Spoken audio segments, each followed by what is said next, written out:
Jaybird and the Ever After comes out 2005, and I noticed that it changed title. It was Maybird and the Ever After, and then it became the Ever After once it became a trilogy. So did you know going in this was going to be a trilogy, or was that decided once the first one's out?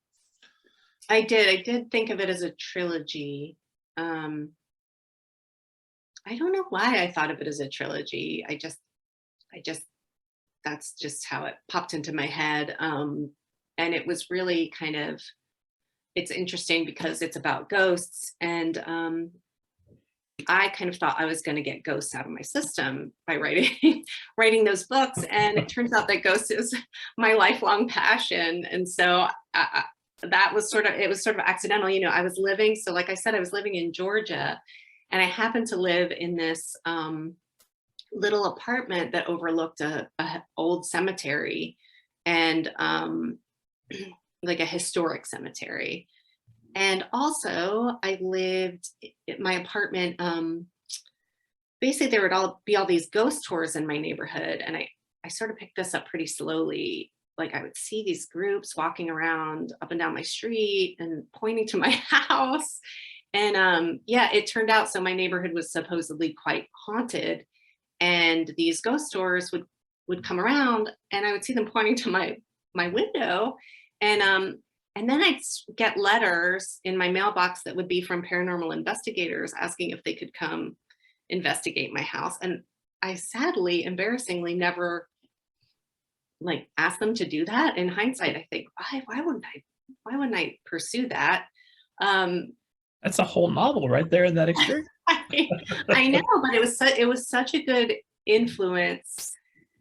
And I guess I don't even know chicken or the egg whether I was already writing about ghosts when I moved into the apartment, but it of course was hugely influential, and I wrote most of that trilogy in that apartment.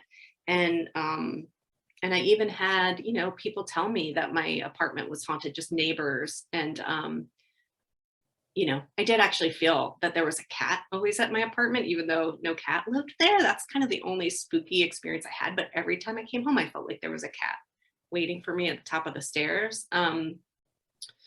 So yeah, I wrote that trilogy, and tried to kind of stray away from ghosts after that. And I just I can't quit ghosts. They're just a big part of my world. That's like a best case scenario for a haunting. If it's just a cat, it's fine. I know. Totally. I'm okay with a cat ghost. Anything more than that, maybe not. Well, now I have to ask. Esteemed audience knows that I ask everybody sooner or later. But have you seen a ghost? I have not seen a ghost. Do you always ask people that? I do. I ask ghost or flying saucer. Wish I did. I don't. I have a lot of people I'm connected to who have a lot of, that's the cliche, right? Is that you always have someone who's seen ghosts. And I have a lot of people I trust in my life who have had various experiences. And I wish I could have one, but I have not yet. Maybe one day. I'm still hoping. Fingers crossed.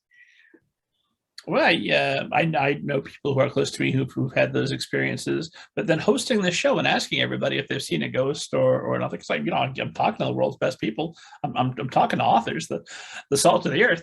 And I've talked to 4 or 5 people now on this program who recorded their episode from a haunted house and were telling me where the ghost was and the background behind them. That is so cool. Wow. Oh, I want to check those ones out.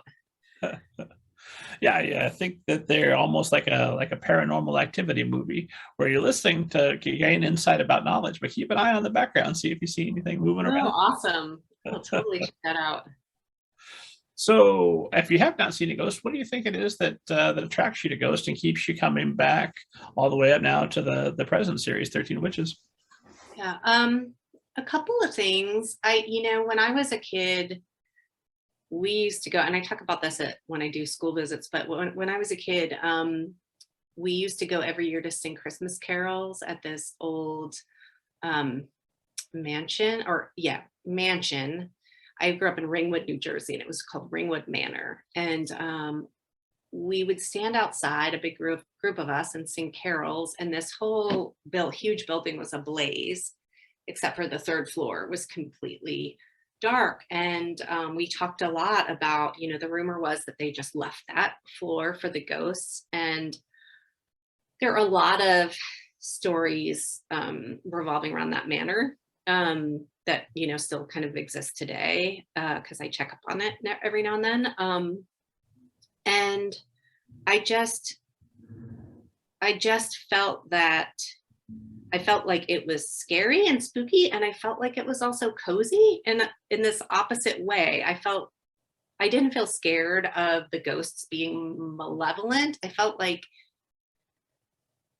there was something comforting that I was very curious about. So years later, when I was a teenager, my mom worked in a library. She was a librarian, and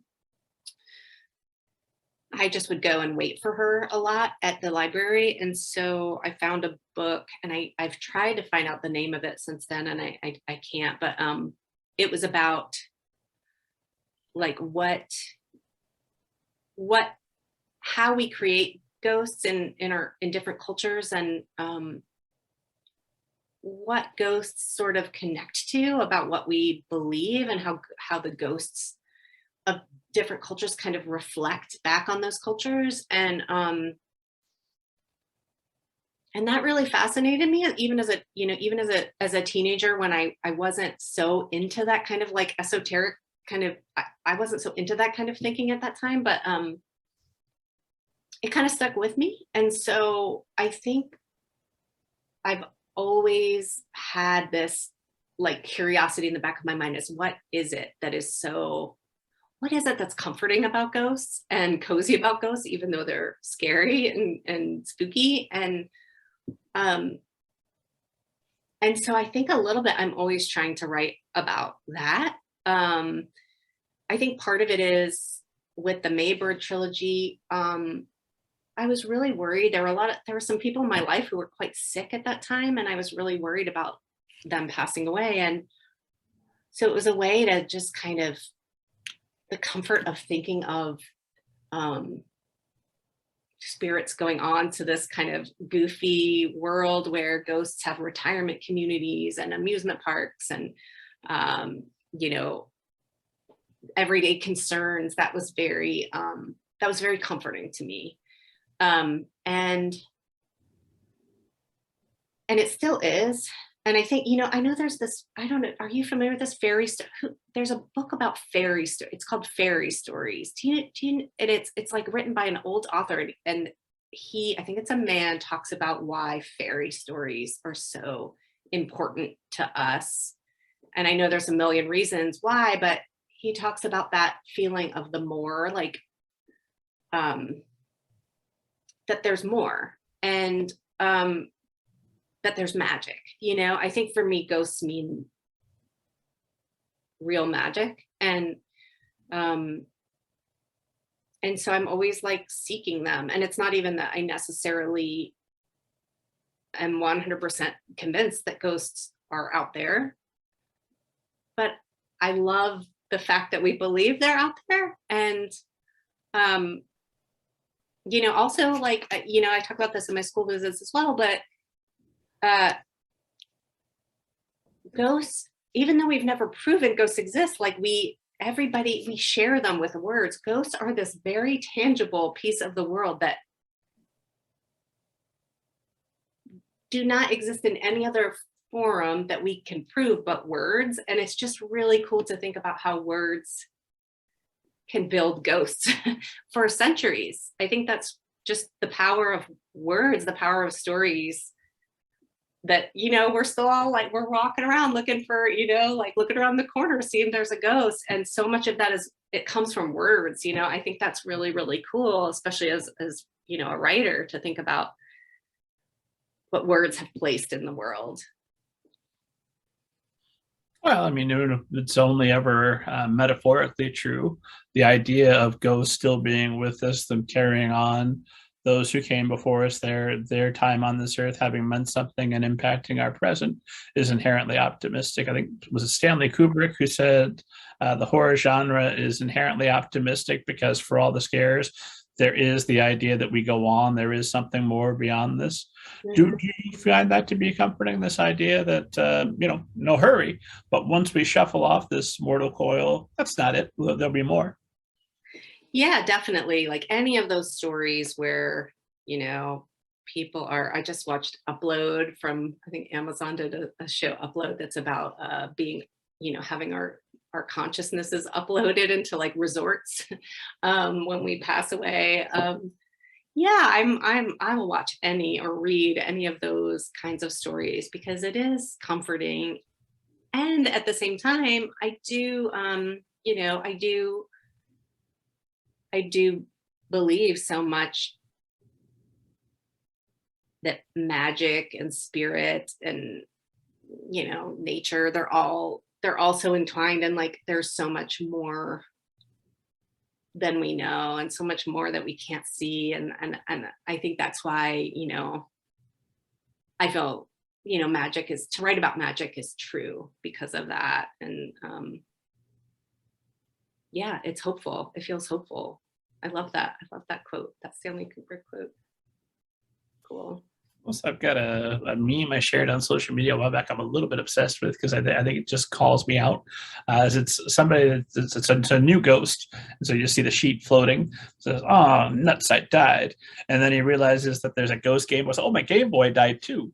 And then the next panel is just him sitting as a ghost playing his Game Boy in the afterlife. Yes, that sounds like me. Let me take the books. Let me take my Nintendo. Keep up, same old, same old. That'd be great. They'll be like, Rob, don't you want to go see the pearly gates or whatever it is? No, this is good.